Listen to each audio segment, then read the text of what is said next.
আসসালামু আলাইকুম দর্শক। আমি সুমি। আমার চ্যানেল শখের লাইফস্টাইলে আরও একবার আপনাদের সকলকে স্বাগত জানাই।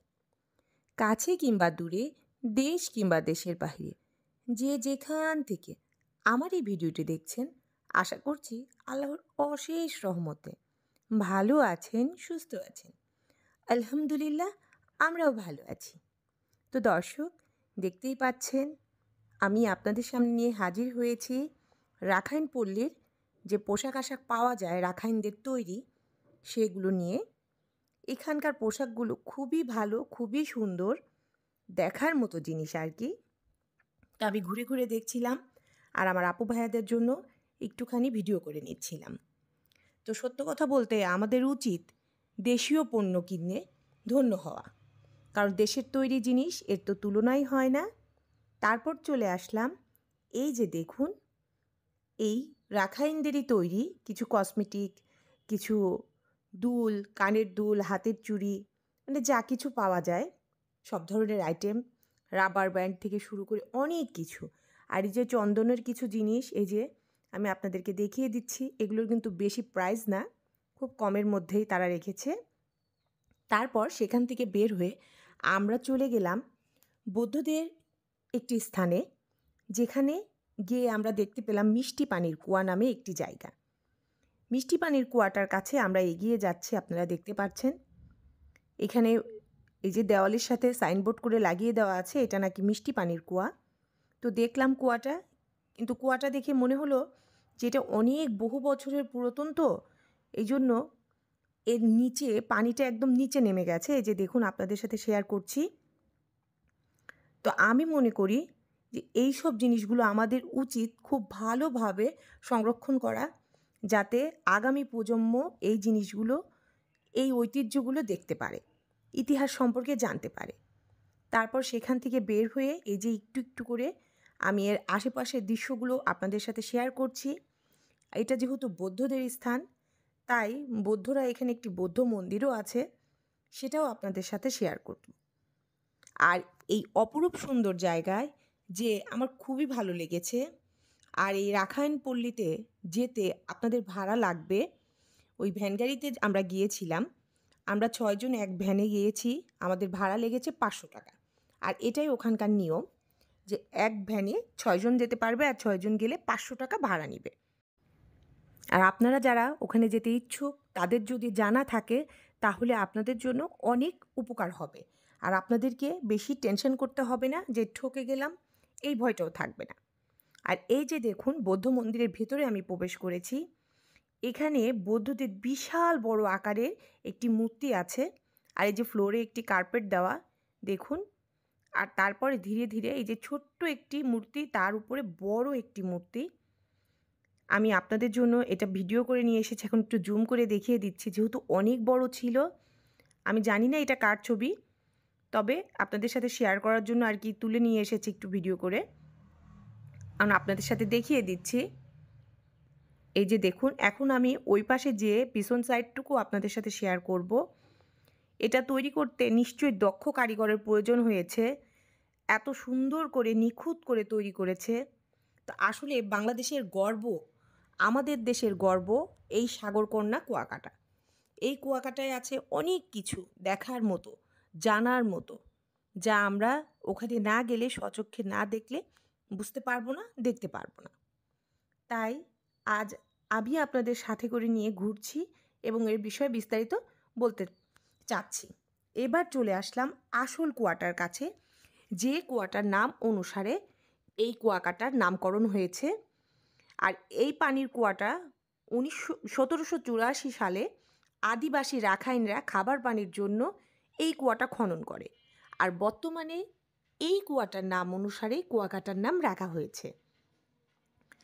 তা আমার আপু ভাইয়ারা, আমি এখন আপনাদের কাছে আমার সেই পুরনো আবদারটি করে নিচ্ছি। আপনারা যারা আমার এই ভিডিওটি দেখছেন, প্লিজ একটি লাইক দিয়ে আমার ভিডিওটি কন্টিনিউ করবেন, কারণ আপনাদের একটি মূল্যবান লাইক আমার কাছে অনেক দামি। আপনার একটি মূল্যবান লাইক পারবে আমার ভিডিওটিকে আরও অনেকের কাছে পৌঁছে দিতে। আর যদি আমার ভিডিওর কোনো অংশ বিন্দু পরিমাণে আপনাদের ভালো লেগে যায়, তাহলে আমার চ্যানেলটিকে সাবস্ক্রাইব করে আমার পাশেই থাকবেন।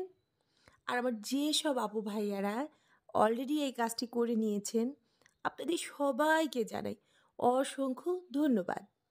তো এখন দেখতে পাচ্ছেন মন্দির থেকে বের হয়ে এই যে এই শপটাতে আমি এসেছি।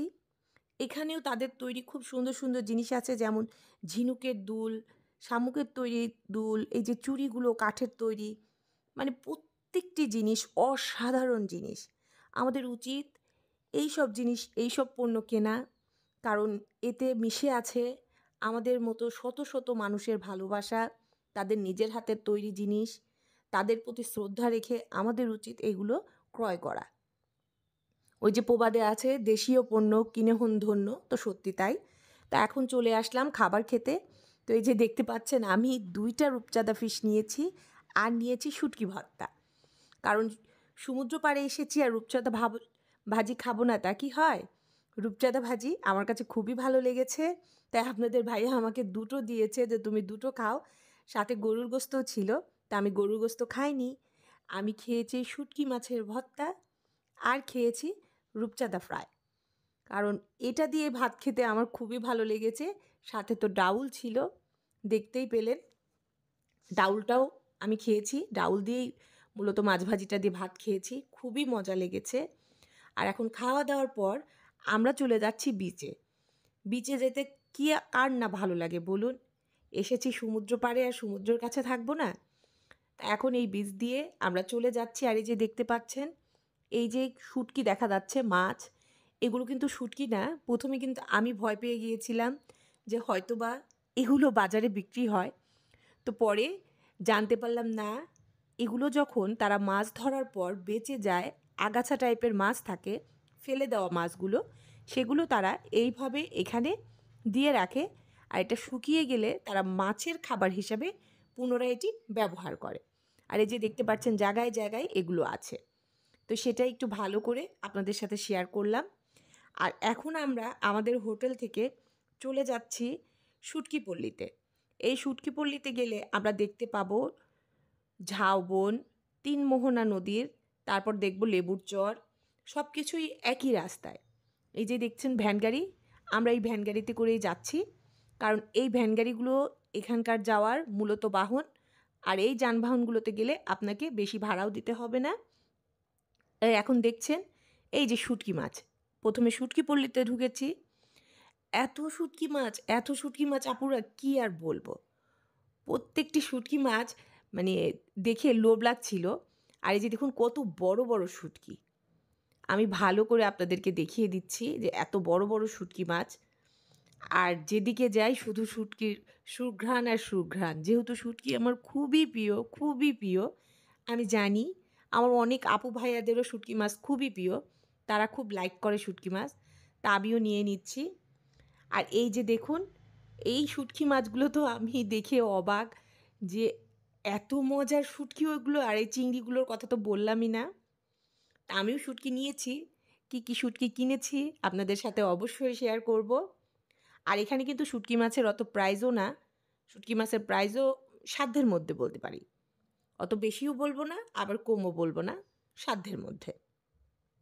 তো শুটকিপল্লীতে শুটকি দেখছি আর চিন্তা করছি যে এত এত শুটকি মাছ। তারপর সেখান থেকে চলে যাচ্ছি এখন আমরা চলে যাব ঝাউবন। ওই যে বললাম ঝাউবন যাব। তো এই দেখুন ঝাউবনে যাওয়ার সময় যে লেবুর চর, এই জায়গাটা দেখুন কি মানে ফাঁকা সমুদ্র, এত সুন্দর লাগছে। আর ঠান্ডা ঠান্ডা ভাব ছিল, অনেক সুন্দর বাতাস, কি যে ভালো লাগছে বলার মতো না। তারপর ছিল ঝাউবন। আমার তো মনে করেন যে আত্মা বলতে যে শান্তিটা, সেটা পেয়েছে এখানে যেয়ে, চোখের শান্তি, মনের শান্তি। এই যে দেখুন ঝাউবন কি যে সুন্দর। এই যে যাচ্ছি পাশ দিয়ে, বনের পাশ দিয়ে, এখন সরাসরি আমরা চলে যাচ্ছি। আর এখানে থামবো না, এখন এখান থেকে চলে যাব সরাসরি।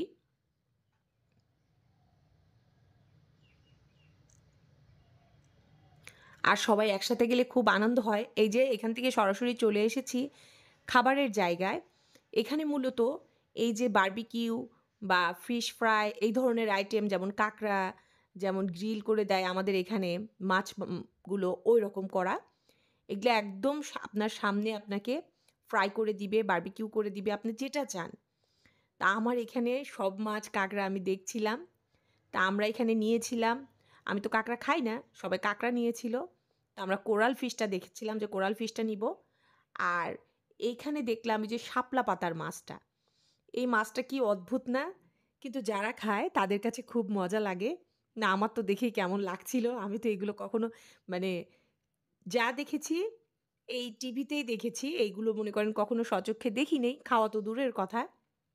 তো এই মাছগুলো আমরা অর্ডার করে এখন চলে এসেছি চা খেতে। তা আমার ভাবিরা, ভাবির ছেলেপেলে, ভাতিজা, ভাস্তি সবার সঙ্গে একসঙ্গে বসে আমরা কথা বলছিলাম, গল্প করছিলাম। আর এই দেখুন চা নিয়ে নিয়েছি। এটা হলো মালাই চা বা সর চা যেটাই বলি, তান্দুরি। তান্দুরি চাটা একেকটা একেক আইটেমের। এটা দেখলাম যে চায়ের মামা ছিল, সেই মামাটা এই যে দেখুন এই গরম এই ইসের মধ্যে ওই মাটির হাঁড়িটা ডুবিয়ে দিচ্ছে, দিয়ে সেটা তুলে তারপর ও চাটা তৈরি করছে। হ্যাঁ, বেশি ভালোও বলবো না, খারাপও বলবো না। আর এই চাগুলো ১ কাপ ছিল ৪০ টাকা।